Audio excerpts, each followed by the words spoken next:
CBN e a Tecnologia, com Gilberto Sudré. Oferecimento Senac, educação profissional que transforma. Gilberto Sudré, bom dia.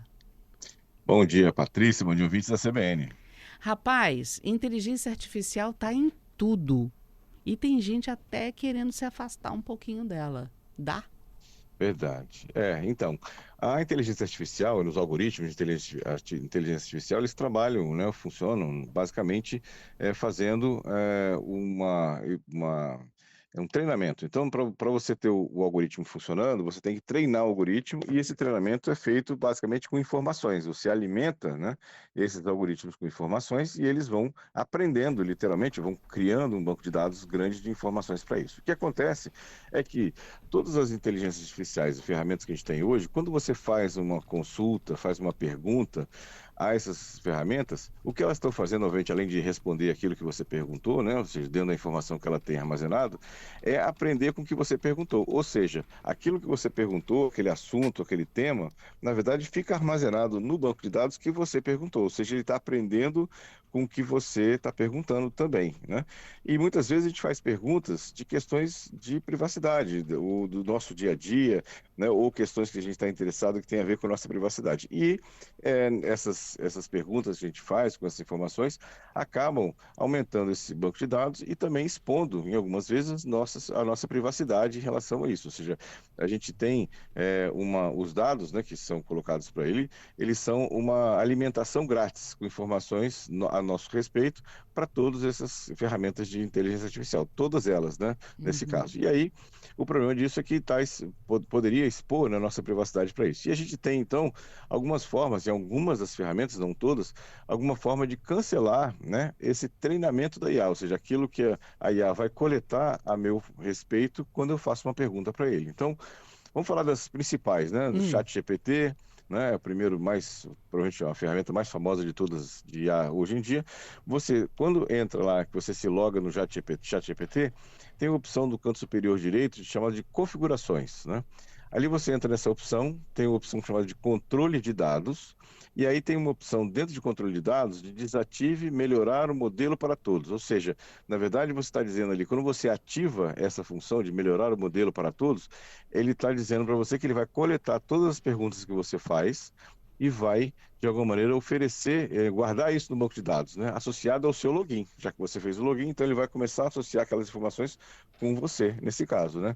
Então essa uma forma de você fazer com que o ChatGPT te responda, mas ele não vai aprender ou não vai guardar informações sobre o que você perguntou para ele, né? O Copilot da Microsoft, infelizmente, não tem uma possibilidade de fazer isso. Então, tudo que você faz usando o Copilot, ele vai armazenar aquelas informações sobre o que você tem em relação a isso, né, nessa questão. O Gemini, né, do Google, ele também tem uma opção, né, de fazer isso, que é você entrar lá na parte da sua conta e tem uma opção chamada de desligar a sua atividade no Gemini. Então, ou seja, ele vai parar também de coletar essas informações, apesar de funcionar normalmente, vai te responder tudo que você perguntou, mas ele não vai armazenar aquelas informações que você passou para ele associado ao seu cadastro, né, para isso, né, nessa questão.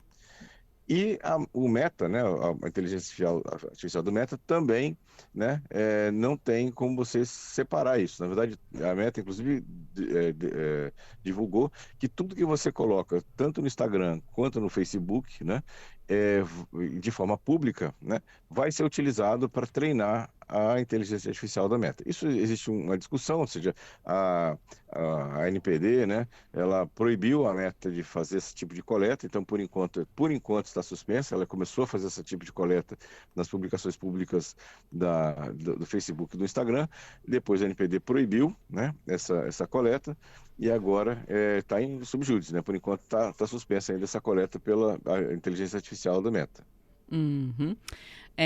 Vamos lá.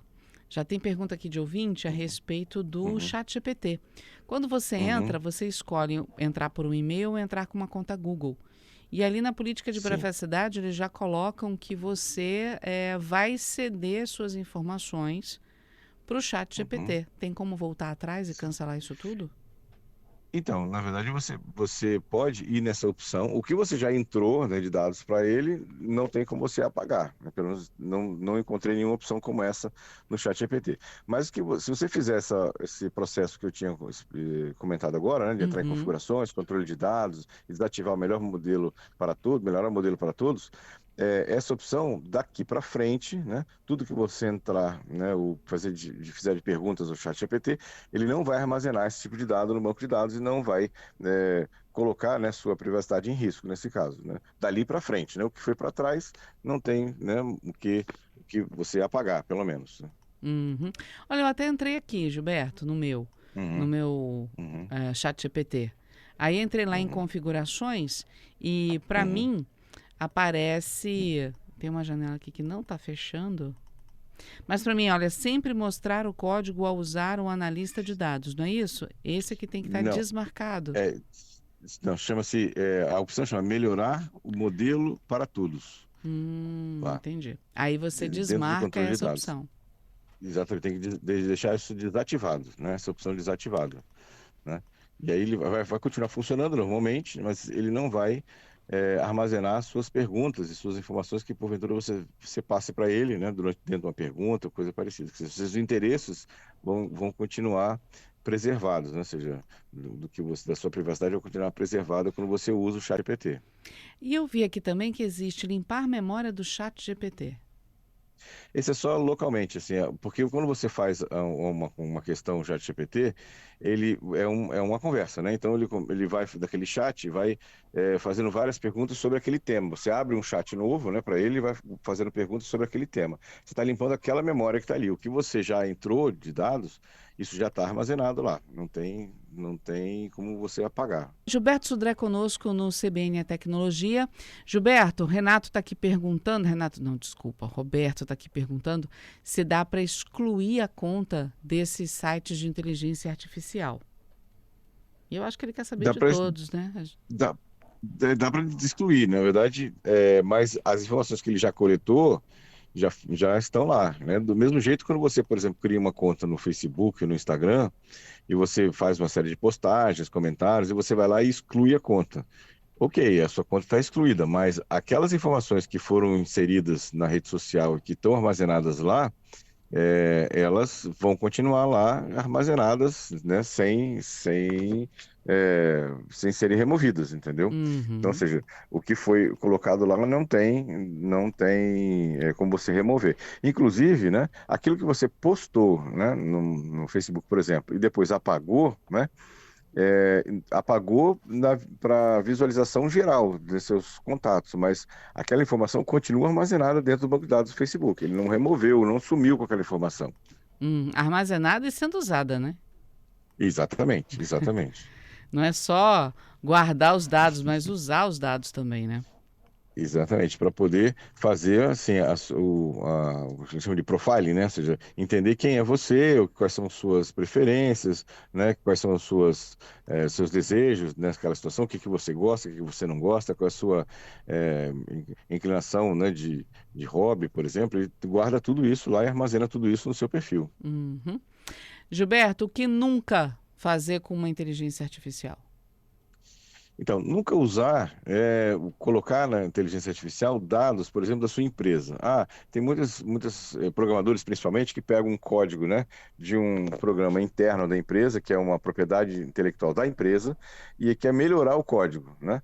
E aí ele submete esse código à inteligência artificial, e a inteligência artificial é muito boa nisso, de olhar um código, identificar erros, identificar melhorias, ela é muito boa nessa situação. Só que você está colocando para a inteligência artificial aquele código que muitas vezes é um código protegido por direito autoral da própria empresa, né? E essa informação vai acabar ficando armazenada lá também e pode ser utilizada de alguma maneira, esse código, né, para isso. Então, Uhum. por isso que nunca informações privadas ou informações da empresa ou de segredos da empresa devem ser colocadas na ferramenta pública de inteligência artificial. Obviamente que a empresa pode ter um algoritmo privado de inteligência artificial que só ela utiliza, né, que está dentro do controle dela. Ok, nesse caso a situação é outra, mas se é uma IA pública, né, como essas que eu comentei, da inteligência artificial do Meta, o Gemini ou o ChatGPT, essas não devem ser colocadas informações nessas ferramentas. Chamou atenção também de ontem para hoje a história de um rapaz que teve o nome dele inserido numa lista de procurados, uma lista falsa, né, de procurados da justiça. A nossa reportagem fez isso. As pessoas vão começar a ficar com medo de tudo agora, né? A gente está vivendo um momento aí de eleições também, em que as pessoas usam a inteligência artificial para colocar voz e rosto, como se a pessoa realmente estivesse falando alguma coisa na voz dessa pessoa, para o público final saber se isso é verdade ou mentira. Como é que faz, o Gilberto? Muito, muito difícil. Esse é um grande desafio, Patrícia, porque as ferramentas, primeiro que elas, no passado, as ferramentas eram bem restritas, ou seja, eu tinha que ter um conhecimento profundo da tecnologia para usar a ferramenta, eu tinha que ter um hardware, um equipamento potente para fazer esses cálculos e fazer essas criações desses vídeos e fotos, né, e áudio, né? Hoje em dia não mais. Hoje em dia as ferramentas são de uso comum, né? Ou seja, como você usa o editor de texto, planilha eletrônica, você tem aplicativos muito fáceis de ser utilizados, que funcionam em computadores comuns ou até celulares, então, ou seja, você não tem limitação de hardware mais para isso. E as ferramentas estão cada vez mais sofisticadas, ou seja, gerando imagens cada vez mais verossímeis, né? Então, essa é uma situação. E a dificuldade que a gente tem hoje é de identificar exatamente se aquela imagem, se aquele áudio, se aquele vídeo é verdadeiro ou falso, né? Isso é cada vez mais difícil. Existem técnicas que vão sendo desenvolvidas para tentar identificar, mas obviamente que quando tem uma técnica que identifica, o que pode identificar uma imagem como essa como falsa, né, ou gerada por IA, a ferramenta de IA é melhorada para aquela característica que porventura diria ou iria dizer se era falso ou verdadeiro, não é mais incorporada na imagem ou no vídeo. E aí você não tem mais como aquele marcador, né, para dizer se é falso ou se é verdadeiro. Então, é um grande desafio, né? E a gente vai ter uma prova de fogo, vamos chamar assim, agora nas próximas eleições, porque a gente pode acontecer de aparecer muitas imagens, áudios, fotos e vídeos que não são verdadeiras. Pois é, e esse caso do rapaz que apareceu nessa lista falsa, nem precisa de inteligência artificial, não. Eles pegaram uma imagem da carteira de identidade dele, fizeram todo uma plástica como se fosse realmente uma página de procurados do governo do estado. Ele teve um maior trabalho, a Secretaria de Segurança Pública teve que desmentir também que ele não está na lista dos mais procurados e nem precisou de muita coisa, de muita inteligência artificial para fazer isso, não. Olha o perigo que a gente está enfrentando com todos esses... Olha o perigo e olha o transtorno que ele teve, né, para isso. Gilberto, vamos falar de Pix no golpe tá aí? Vamos lá. O golpe tá aí. E então, Pix errado, dá para sair disso? Então, vamos falar dessa semana do golpe do Pix errado, né? Como é que funciona, como se proteger desse golpe? Na verdade, quando a gente vai cadastrar lá o Pix, né, cria uma chave do Pix, você pode criar uma chave, por exemplo, que é o seu telefone celular, né? Ou o golpista ter o acesso ao seu telefone celular. Como é que é o processo desse golpe? Ele envia efetivamente um Pix de um certo valor para sua conta, usando sua chave lá do seu telefone, por exemplo, né? Então, o valor realmente entra na sua conta. Depois ele entra em contato com você pelo WhatsApp, dizendo assim, olha, eu por acaso aqui fiz um Pix errado, digitei o número errado do telefone e caiu na sua conta, né? Eu gostaria que você me devolvesse, né? Bom, como o dinheiro não é seu, realmente, e você vê que o dinheiro entrou na sua conta, está lá como crédito na sua conta corrente, você vai lá, né, de boa vontade e devolve esse dinheiro para o golpista, né? Só que o golpista, ele já, né, deu início ao chamado de MED, que é aquele método de devolução, né? Ou seja, do Pix, né? Se um Pix errado, quando eu faço Pix errado, eu tenho, através do próprio aplicativo do banco, de fazer uma solicitação de devolução, porque eu fiz um Pix errado, né?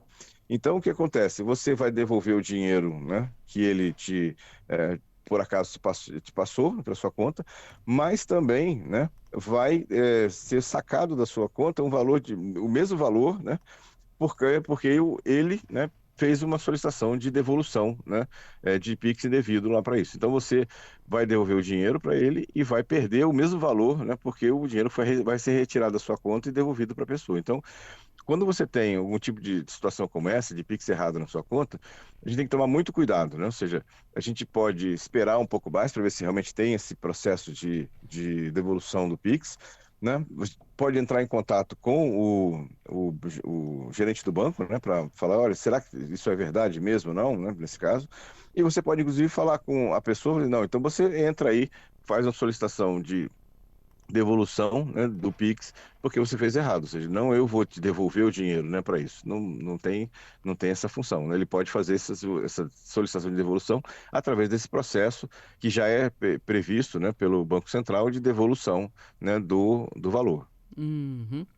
Bom, e ficar esperto, né? Porque às vezes você acha que é boa vontade e quando acaba a pessoa recebe o dobro, né? Então, Exatamente, ficar esperto. exatamente. Então, por isso que é importante ficar e, assim, e desconfiar, né? Como sempre a gente fala aqui, desconfiar, ter certeza da informação que você está recebendo para não ter problemas. Tá certo, Gilberto. Obrigada mais uma vez de tirar a dúvida aqui dos nossos ouvintes. Vamos continuar aguardando e esperando o que essas inteligências artificiais vão fazer com a gente, com a nossa vida, né? Nesse ano importante de eleição, mas também daqui para frente, né? Porque a tendência é cada vez elas ficarem mais inteligentes. A Skynet. Exatamente. Tem ouvinte aqui, toda vez a gente fala de IA, tem ouvinte que lembra da Skynet. Mais inteligentes, né? E mais utilizadas em mais áreas da sociedade. Então, tem que ficar esperto mesmo, né?